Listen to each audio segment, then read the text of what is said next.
Hey everyone, and welcome to This Explainer. Today, we're diving straight into the absolutely incredible physics behind lasers.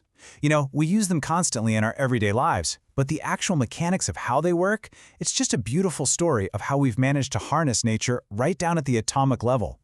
Now think about this for a second, because it's a pretty profound question. How does the exact same fundamental phenomenon, light, manage to be gentle enough to correct human vision in one application, and yet powerful enough to slice right through thick steel plates in another? Well, the answer literally lies in how we organize the photons. So here is our roadmap for today. First, we'll demystify the acronym. Second, we'll compare messy versus organized light. Third, we'll look at the 5 superpowers of lasers. And finally, number 4, we'll go inside the quantum engine itself. All right, jumping into section 1, demystifying the acronym. Let's start by breaking down a word that is actually a scientific recipe. Most of us just treat the word laser as a regular everyday noun, right? But it's actually an acronym. It stands for Light Amplification by Stimulated Emission of Radiation. And what's really cool is that the secret to the entire device is hiding right there in the middle, with the letters S and E, stimulated emission. Basically, it's a device that emits light through optical amplification based on that specific, stimulated release of electromagnetic radiation. But what does that actually mean in practice? Well, that brings us to section 2, messy versus organized light. Because before we can explain exactly what stimulated emission is, we kind of need to understand the limitations of ordinary light. Think about the light coming from the sun or a standard tungsten filament, or even a neon tube.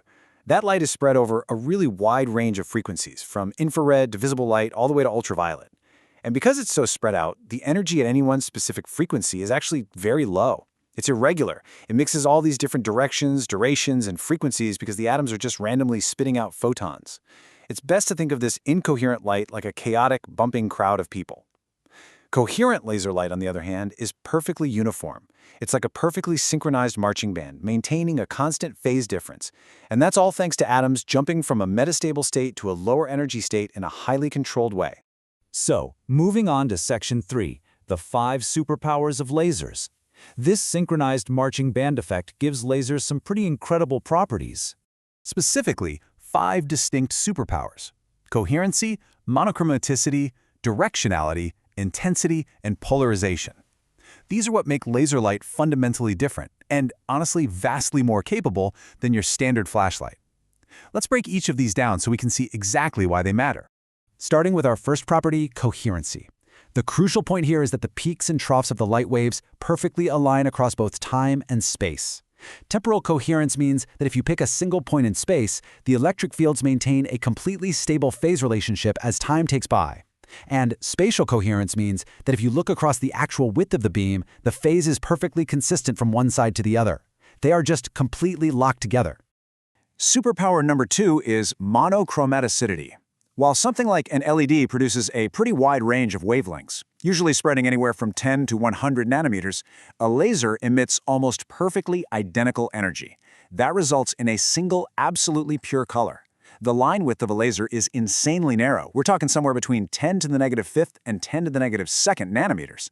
Because the energy difference between 2 atomic levels is fixed, the emitted photons have the exact same energy, meaning they have the exact same wavelength. So whether it's a helium neon laser giving us perfectly pure red at exactly 632.8 nanometers, or an argon ion laser glowing blue-green, it is fundamentally one single color.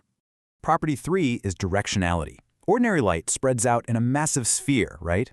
But laser light is highly collimated. That means it travels in a narrow, straight beam with almost zero divergence, even over incredibly long distances. We achieve this by trapping these in-phase photons inside a laser cavity using mirrors. As the light bounces back and forth, only the photons traveling perfectly straight along that specific axis undergo constructive interference and get amplified. Everything else is just lost, leaving us with only that perfectly straight beam. And because the light is coherent, single-colored, and perfectly directional, it brings us to property 4, intensity. It concentrates energy in a way that's hard to wrap your head around. To put it in perspective, a standard flashlight tops out around 100 watts per square meter because it spreads everywhere. An LED might push 500 watts per square meter. A simple little laser pointer jumps all the way up to 10,000 watts per square meter. But an industrial laser, it concentrates over 1,000,000 watts into a tightly focused area.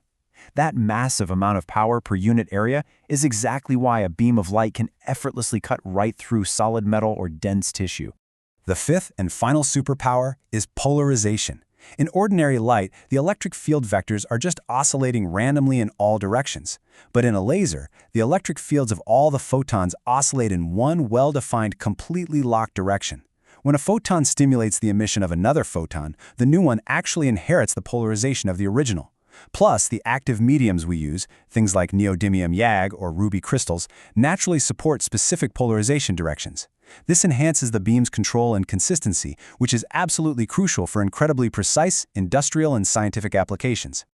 All right, moving into section 4, inside the quantum engine. Because we have to ask, how exactly are these perfectly polarized, intense, monochromatic photons actually born from the atoms themselves? It's time to look under the hood. So this quantum engine works in 3 distinct steps. Step 1 is spontaneous absorption. We supply photons of a specific energy to atoms that are in their ground state. They absorb this energy and jump up to a higher excited state, but they can't stay there forever. That leads to step 2, spontaneous emission. After just 10 to the negative 8 seconds, the excited atom naturally drops back down, spitting out a random photon. Now this emission is completely random and not in phase with anything. It just produces that messy, incoherent light we talked about earlier. But Step 3 is where the magic happens. This is stimulated emission, the absolute heart of the operation. If we shower an already excited atom with a photon of the exact right energy, before it has a chance to drop naturally, it forces the atom to fall back to the ground state right then and there. And as it falls, it emits a photon. But here's the kicker. This newly emitted photon is perfectly in phase with the incident photon that triggered it. One incident photon basically creates a perfect clone, resulting in 2 photons marching in total lockstep. This chain reaction of cloning photons is exactly what creates the laser beam.